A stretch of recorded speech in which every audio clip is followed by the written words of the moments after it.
In the forgotten records of Hollowbrook County, among yellowed pages and faded stamps, there is a date that no archivist dares ignore. October 17, 1894, the day the last traces of 41 men vanished into the dense woods of the Appalachians. Thus begins document 42B, kept in an iron cabinet in the Pine Hollow Municipal Library. The slanted, firm handwriting belongs to the former local sheriff, Elias Marwood, a man who died without being able to explain what he witnessed. Like so many accounts from the region, the file mentions in passing the Hollowbrook sisters, 3 discreet, hard-working women, always seen wearing white aprons and their hair pulled back in severe buns. For decades, their names remained on the margins of official history, but they appear insistently in testimonies, telegrams, and newspaper clippings from the time. The Hollowbrook family lived about 3 miles from the main road in a wooden house built in a clearing that seemed to have been carved out of ancient trees. The community at the time described the place as strangely silent, not because of the absence of noise, but because of the way the wind seemed to veer away from the property, as if avoiding touching the dark boards of the house. The sisters were known to occasionally take care of travelers, offering bread, water, a place to rest. But they never initiated conversation. They only welcomed those who knocked on their door, and according to reports, rarely looked directly into the eyes of those who asked for help. Hollowbrook County in 1894 was isolated and harsh. The men who traveled the trails were loggers, hunters, itinerant workers, and travelers trying to cross the state line in search of employment. The disappearance of 1 or 2 was common. The paths were treacherous, and the woods swallowed them without warning. But 41, that number became a permanent shadow in the county's history. Newspapers of the time described the region as a maze of cold hills and deep ravines, where the late afternoon light disappeared earlier than expected, as if the sun itself were too cautious to linger there too long. Residents said that at dusk, the silence was so thick that it seemed to press on their chests, a feeling that many travelers described in letters sent to their families. It was in this environment that the Hollowbrook sisters built their austere routine. They lived off their own crops, baked bread in a stone oven, and raised a few chickens. They never married, never attended dances or public ceremonies, and rarely went down to the city. The community accepted this as their way, common in families deeply marked by ancient grief that curiously does not appear in civil records. File 42B describes the eldest of the sisters, Margaret Hollowbrook, as a woman of rigid posture, possibly a former teacher or nurse, with a low voice and hands always covered with thin gloves, even in the heat. The second Eleanor appears in descriptions as the most cordial, although this term seems exaggerated in light of reports that describe her as someone who spoke little and observed a lot. The youngest, Clara, was rarely seen.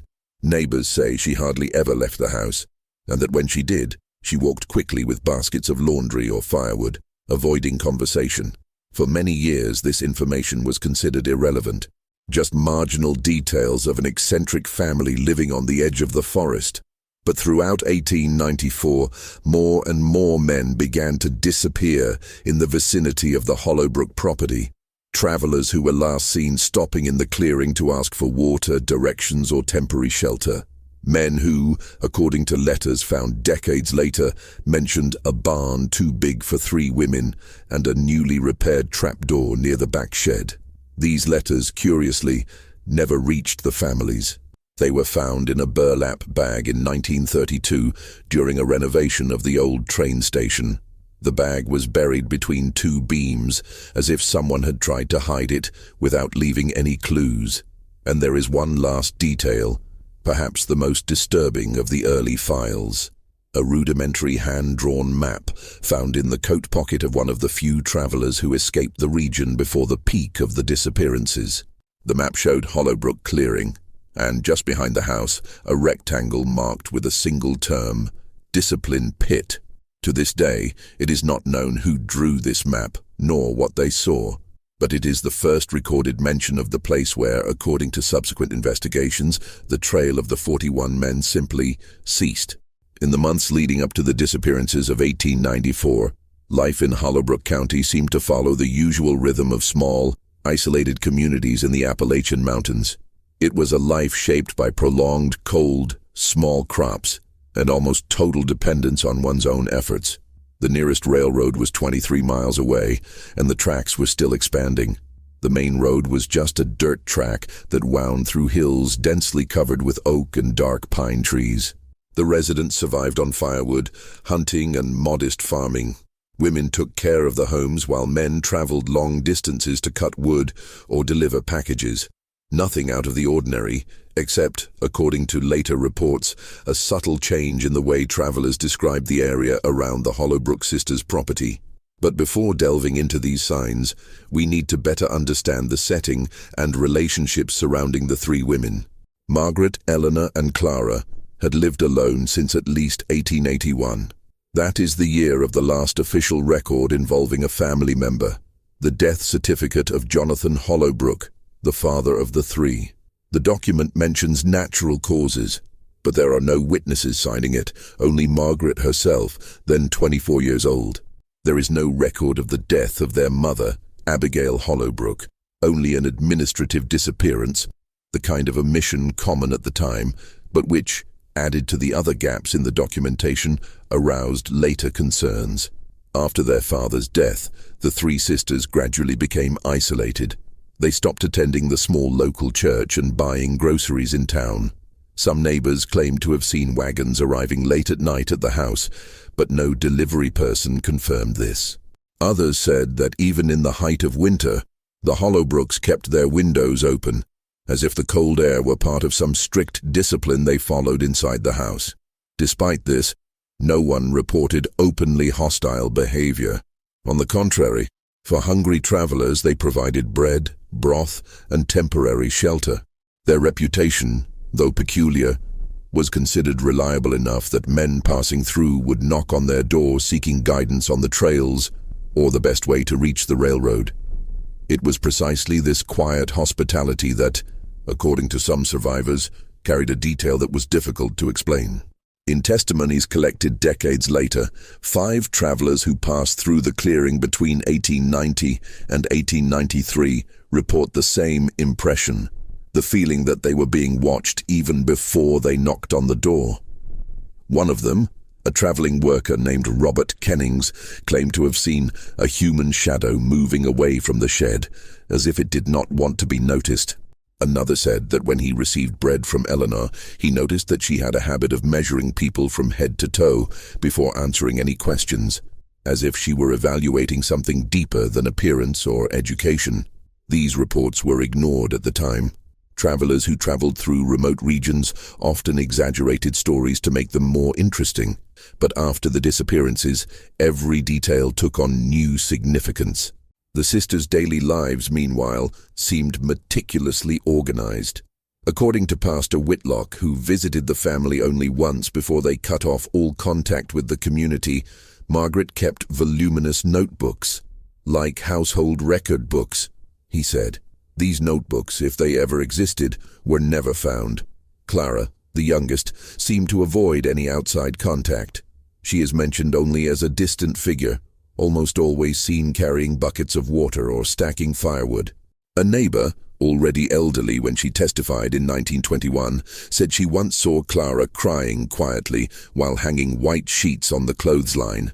When the neighbor approached, Clara immediately turned her face away, wiped her tears with her sleeves, and hurried into the house.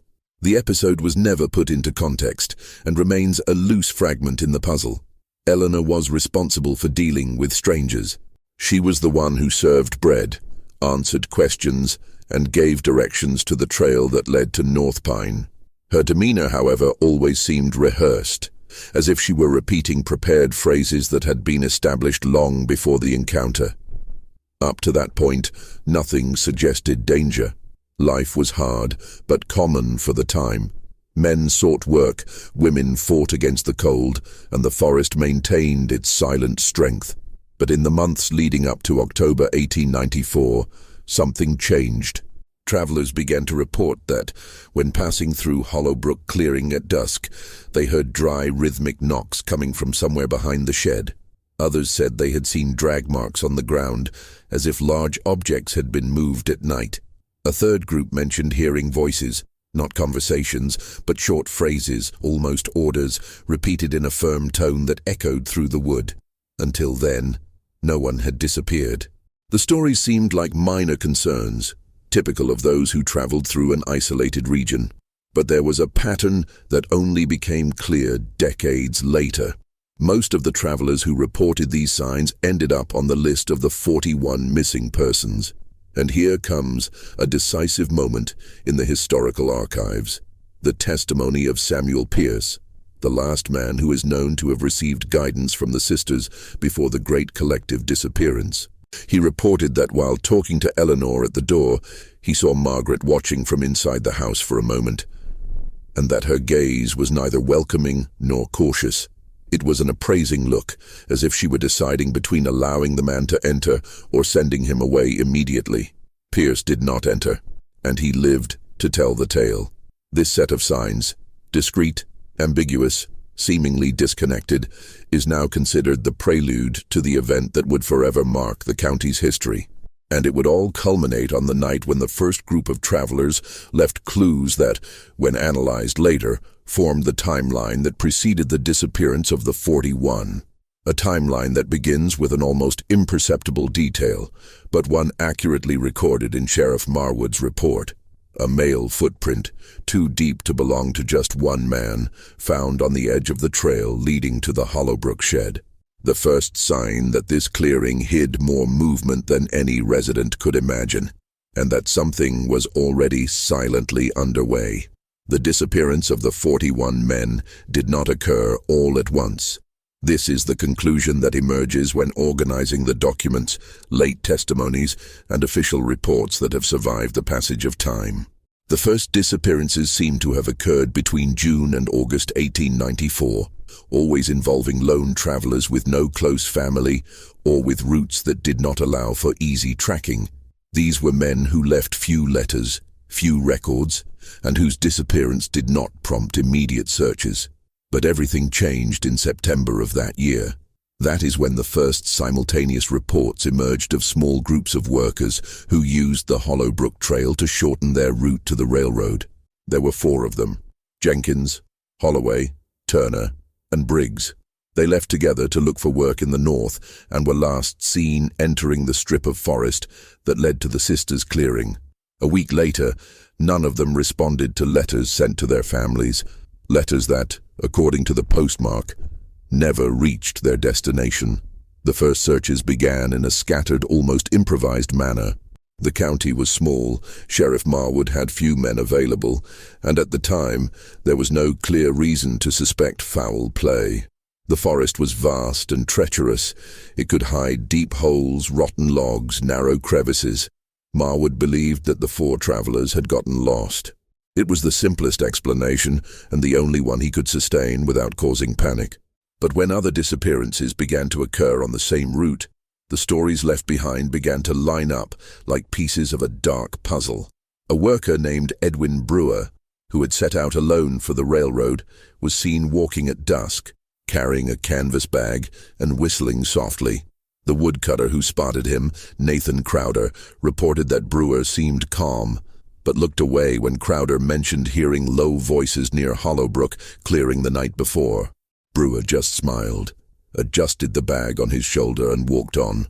He was never seen again.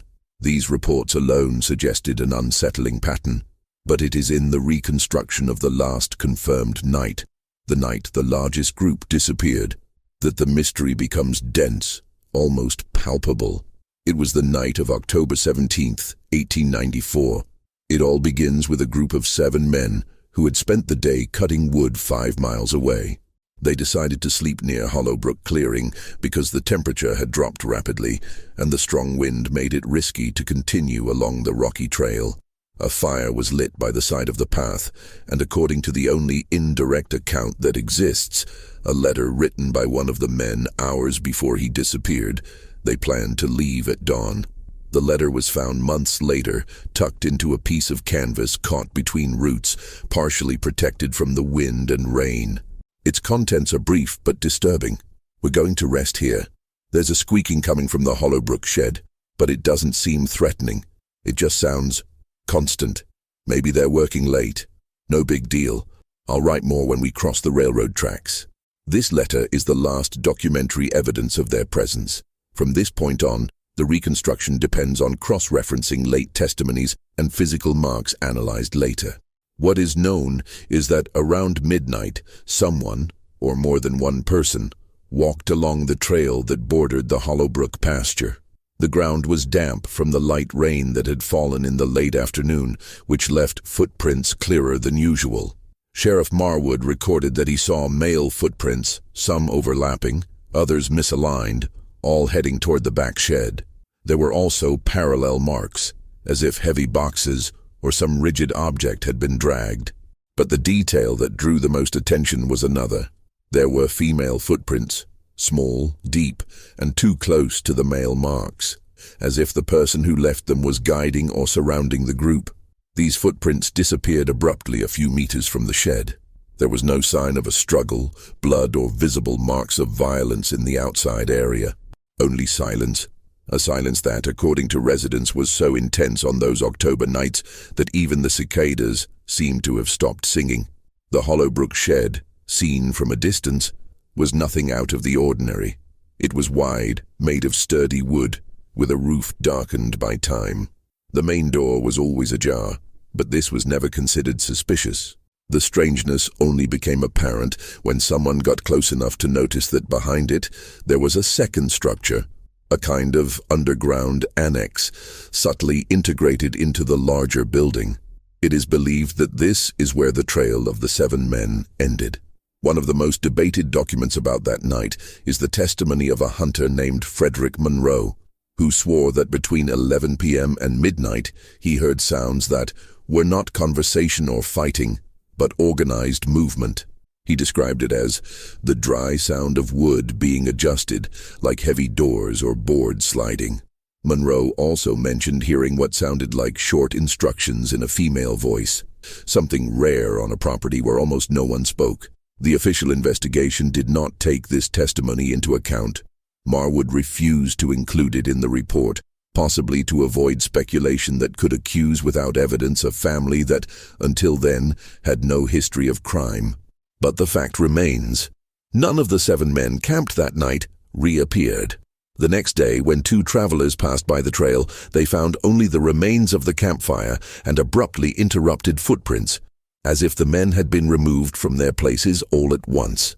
The most sensitive point of the reconstruction, and the part that historians analyze with the most caution, is the description of the interior of the shed, found in a draft report written by one of the sheriff's assistants.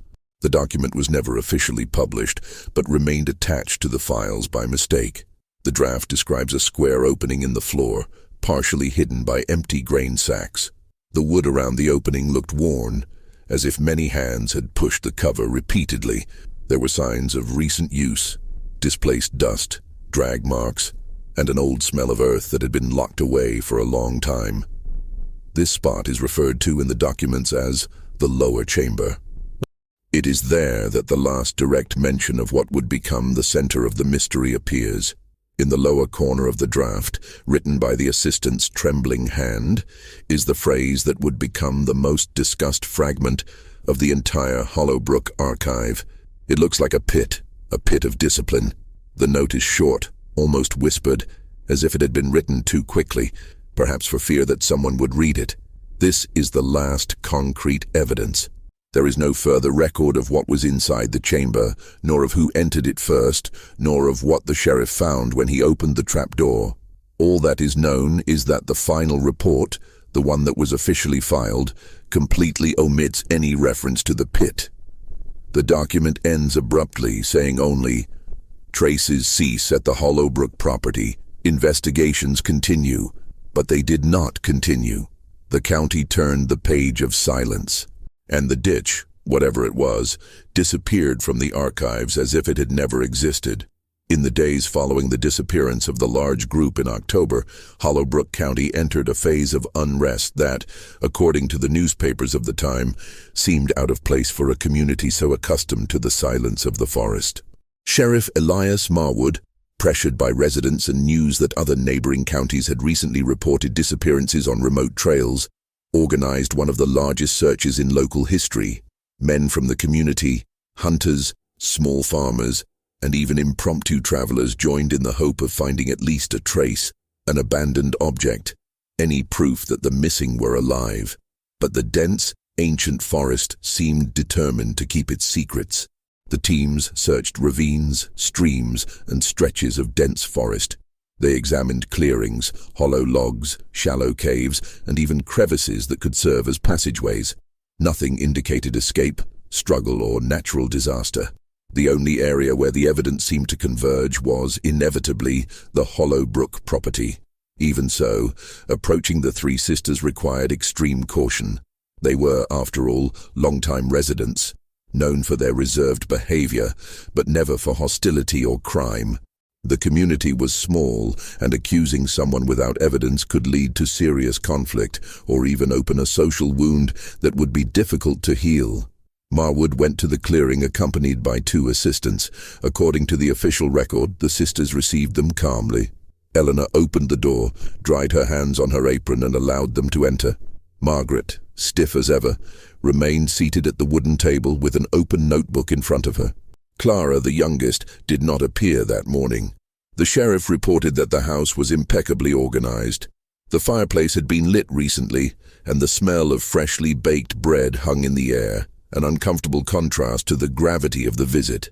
When Marwood asked if they had seen or heard anything unusual in the last few days, Margaret looked up from her notebook and replied simply, "Men pass through here all the time. We can't remember every face." Eleanor nodded slightly in agreement. There was no sign of nervousness, but there was no emotional openness either. It was like talking to well-mannered walls.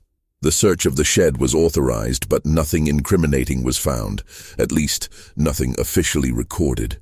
The note about the ditch in the preliminary report never made it into the final document, and to this day it is not known whether it was deleted due to institutional pressure, fear, or simply a lack of concrete evidence.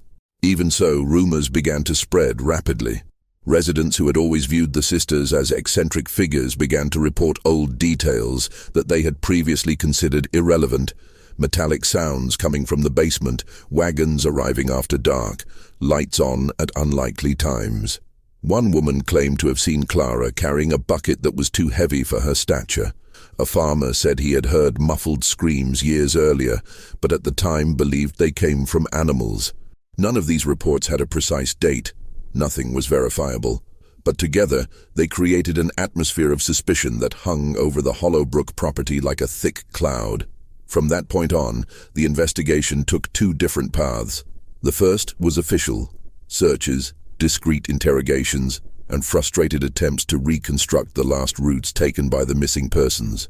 The second was unofficial, a chain of rumors, fear, and subjective interpretations that, although not legally sustainable, shaped the oral history of the region. It is in this second field that a set of testimonies emerges which, although rarely cited in formal documents, help to compose the emotional piece of the case.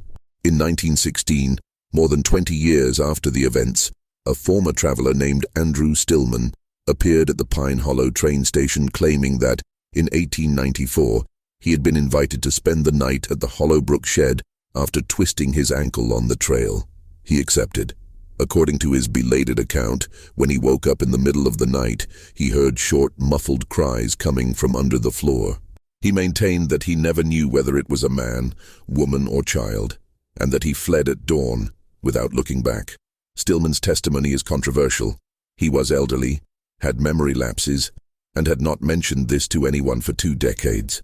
Still, historians consider the account significant because it coincides with the existence of the trapdoor mentioned in the draft report. The most striking and most human revelation came years later with the testimony of a woman named Esther Granger, who had been a distant friend of Clara Hollowbrook before the sisters became completely isolated. In 1923, now a widow and living in Tennessee, Esther told a researcher that Clara had confessed in 1889 that she lived under strict rules imposed by Margaret, rules that dictated schedules, physical punishment, and severe discipline that bordered on the unbearable.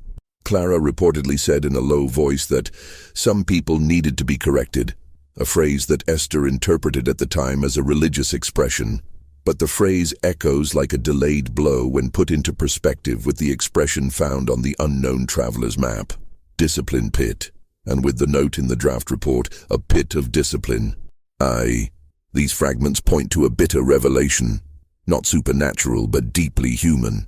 The Hollowbrook sisters seemed to nurture a rigid system of internal norms, a set of disciplinary beliefs that likely originated from the upbringing they received from their father, a strict man whose notes, according to Pastor Whitlock, spoke of correcting, molding, and strengthening character.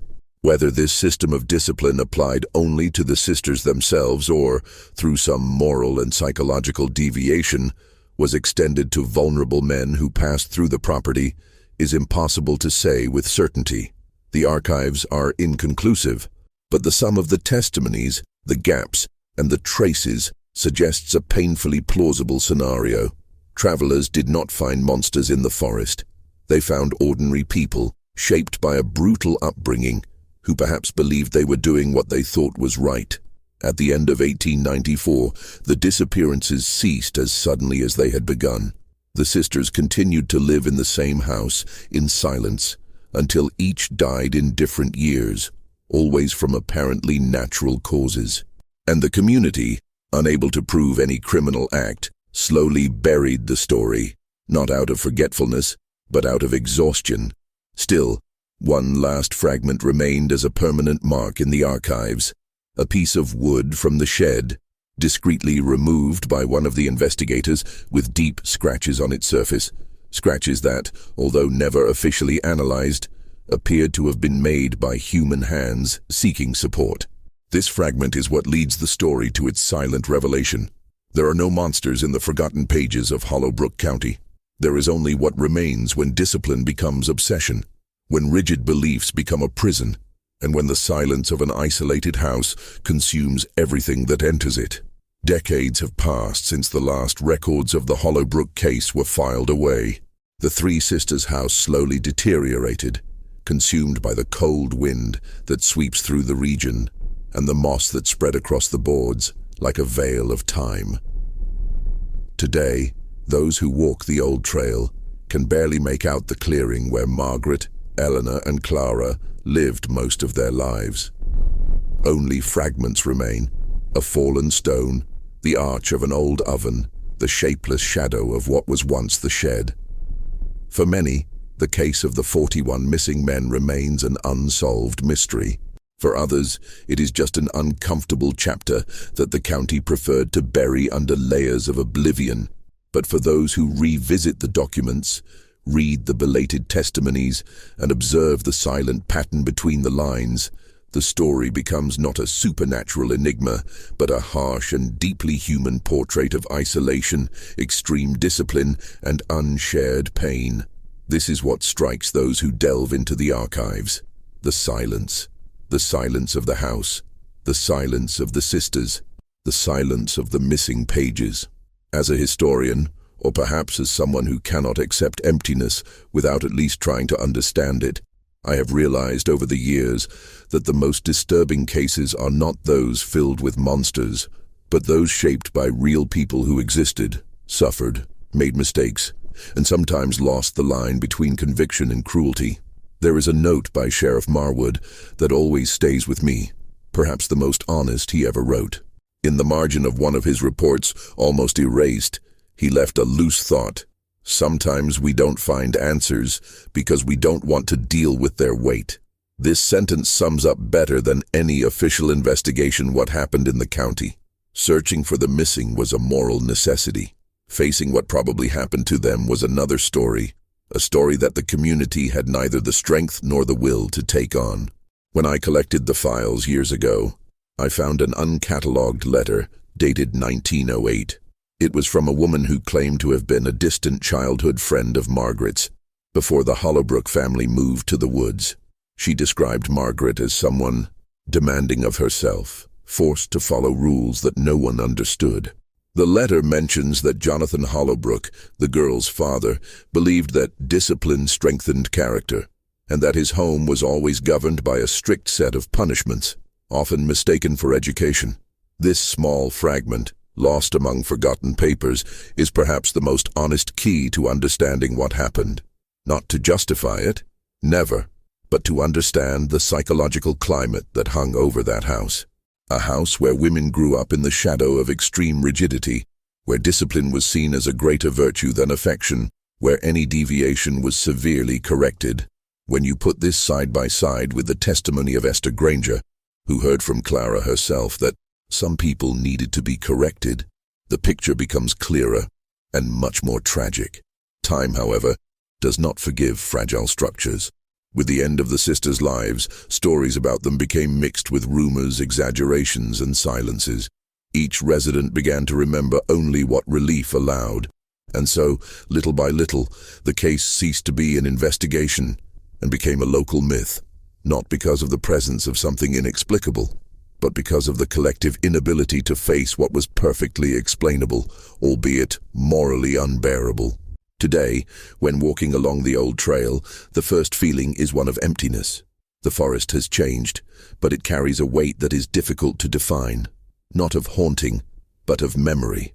A weight that seems to come from the fact that real people disappeared there, that their names were erased, their fates ignored, their stories interrupted in a place where no one should have been left alone. Nothing remains of the ditch mentioned on the map and in the sketch. No physical structure has survived to confirm or deny what was there. All we have are traces, incomplete notes, loose phrases, belated reinterpretations, fragile memories, and the certainty that, somewhere in that clearing, vulnerable men crossed paths with people who were equally vulnerable, but hardened by a life of misunderstood rules and coercion. And perhaps that is the most painful point in the story. There is no clear villain, nor any explanation capable of alleviating the silence. There are only human beings, each trapped in their own form of survival. The 41 men disappeared, and no subsequent investigation was able to recover their bodies, their full names, their last words. But, by retracing their steps along the old trails, it is possible to see that they did not disappear in a supernatural way, nor in impossible circumstances. They disappeared because they fell into a space where discipline and isolation became a trap, not built by monsters, but by people who perhaps did not know how to live outside of it. When I close the files and store the last pages in the iron cabinet, I am always left with the same feeling, that the story does not end, it just falls silent. The Hollowbrook case does not find its end in evidence because there was never enough evidence. It ends in silence. That heavy silence that spans generations and continues to hang over those who dare to revisit these pages. And yet, there is something deeply human about this outcome, something that reminds us that most of what we call mystery is not born of the night, but of the gaps we leave throughout our lives. Gaps that time does not fill, but only preserves. In the end, only the landscape remains, the trail that no one uses, the wind that blows through the clearing like a late visitor, and the memory that 41 men walked that ground and disappeared into the threshold between discipline and silence. Some cases are not solved, they just remain. That is the final sentence written on the last envelope in the Hollowbrook files, and upon reading it, the reader inevitably closes their eyes, not in search of answers, but because certain stories can only be felt in silence.